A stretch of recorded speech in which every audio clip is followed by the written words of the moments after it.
সকাল সকাল আজ বাড়িতে অনেক রান্নাবান্না হচ্ছে। উদ্দেশ্য আয়নাকে দেখতে আসবে ছেলেপক্ষ। আফতাব হাসান গতকাল রাতেই রায়ান আর রাকিবকে দিয়ে বাজারের কাজটি শেষ করিয়েছে, আর আজ সকাল থেকে বাড়ির গিন্নিরা রান্নাঘরে ব্যস্ত।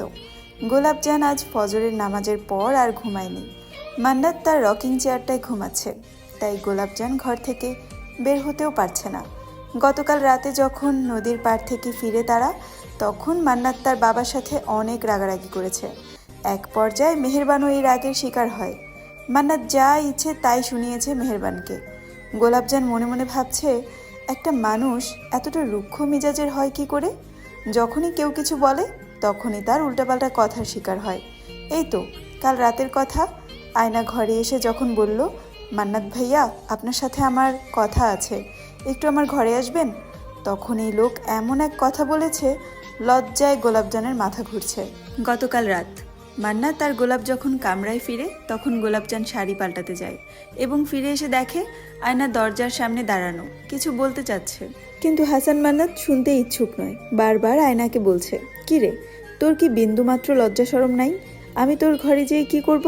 তুই কি আমার বউ যে আমি যেয়ে তোকে আদর করে ঘুম পাড়াবো? আমার এত সুন্দর আগুনের মতো একটা বউ আছে, গোলাপের মতো সুবাস ছড়ায়, তাকেই এখন অবধি আদর করতে পারলাম না, আর তুই আসছিস আমাকে তোর ঘরে ডাকতে, তোর শরীরে মাছের গন্ধ নিতে। ছি, ওয়াক্থু। এই, তোর নাম আয়নাকে রাখছিল রে?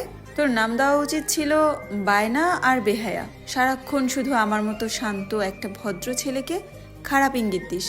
যা আমার ঘর থেকে বের হ। গোলাপজান এগুলো মনে করেই ছি ছি করছে। হাসান মান্নাতকে মেয়েদের সাথে কিভাবে কথা বলতে হয় এটাও কি এই খারুস লোকটা জানে না? হঠাৎ চিল্লাচিল্লির আওয়াজ শুনতে পায় গোলাপজান। যেই না দরজা খুলতে যাবে, ঠিক তখন মান্নাত চোখ বন্ধ রাখা অবস্থায় গোলাপকে বলে, কোথায় যাচ্ছ? নিচে। কেন? নিচ থেকে কারো চিৎকারের কানে এলো। তোমার যাওয়া লাগবে না। কেন? আমি মানা করেছি তাই, আর কোনো প্রশ্ন করবে না। গোলাপ কিছু বলবে তার আগেই মান্নাতের কথা কানে বাজে, প্রশ্ন করবে না। এবার গোলাপজানের কাছে মনে হচ্ছে বাড়াবাড়ি হয়ে যাচ্ছে। এটা করবে না, ওখানে যাবে না, এর সাথে কথা বলবে না, তার দিকে তাকাবে না। উফ, অনেক বিরক্ত লাগছে। গোলাপ মান্নাতের দিকে বিরক্তি নিয়ে তাকিয়ে দেখে মান্নাত ঘুমাচ্ছে, মানে চোখ বন্ধ। গোলাপ ভাবলো এবার চুপি চুপি কামরা থেকে বের হয়ে যাবে, এবং তাই করলো। আস্তে করে কামরা থেকে কেটে পড়লো। নিচে নেমে দেখে আঞ্জুমান সোফায় বসে চিৎকার চেঁচামেচি করছে। রাজিয়া বেগম সান্ত্বনা দিচ্ছে, আর পরি বিবি মেহেরবানের সামনে দাঁড়িয়ে আছে, চোখ নামিয়ে। মনে হচ্ছে কোনো অপরাধ করেছে মহিলা। মেহেরবান রাগে গজরাতে গজরাতে পরি বিবিকে ধমকাচ্ছে, তুমি থাকতে আয়না পালায় কিভাবে? আমার বাড়ি থেকে একটি পাতাও আমার অনুমতি ছাড়া নড়ে না, সেখানে আস্ত মানুষটাই গায়েব। পরি বিবি মাথা নত করে দাঁড়িয়ে আছে, মুখ দিয়ে কোনো উচ্চবাচ্য নেই। গোলাপজান এতক্ষণ সিঁড়িতে দাঁড়িয়ে শুনছিল সব। হঠাৎ মেহেরবানের নজর যায় সিঁড়ির দিকে এবং দেখেন গোলাপজান দাঁড়িয়ে আছেন। মেহেরবান বিরক্তি নিয়ে চোখ ফিরিয়ে নেন।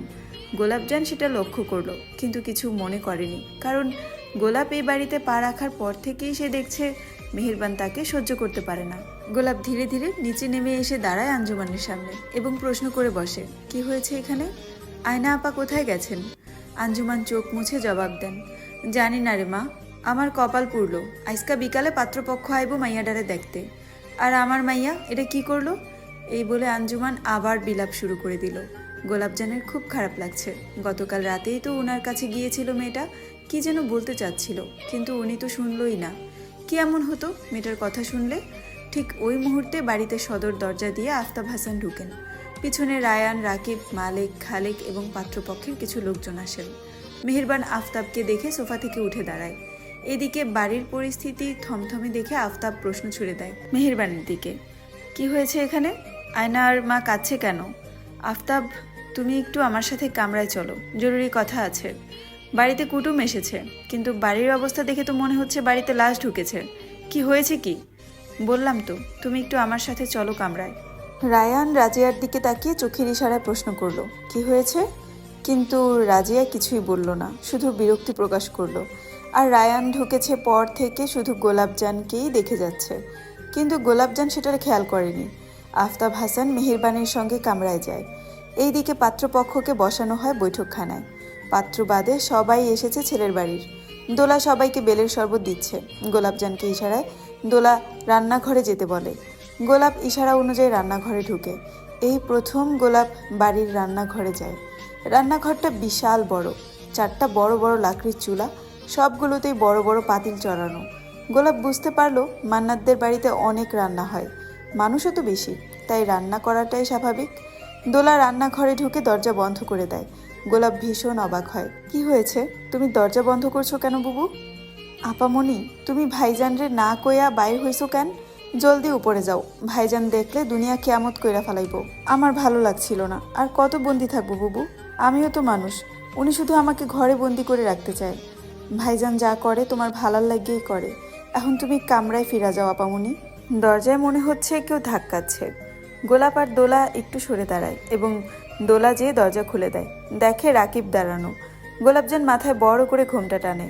রাকিব গোলাপজানের দিকে তাকিয়ে একটি রহস্যময় হাসি দেয়। দোলা কাচুমাচু করছে, কি বলবে বুঝতেছে না। এই বাড়ির রান্নাঘরে পুরুষ প্রবেশ নিষেধ। এটা যেই দিন বাড়িতে গোলাপজান প্রবেশ করে সেই দিনই হাসান মান্নাত এই নিষেধাজ্ঞা জারি করেছেন। হঠাৎ রাকিব গোলাপের দিকে তাকিয়ে টিটকারির ছলে বলে উঠল, ভাবিজান, আপনি কি এই প্রথম রান্নাঘরে আসলেন? জি। গোলাপজান সামনের দিকে ঘুরেই উত্তর দিল, কিন্তু রাকিবের দিকে তাকায়নি। ও, তাহলে তো এটা আমার সৌভাগ্য।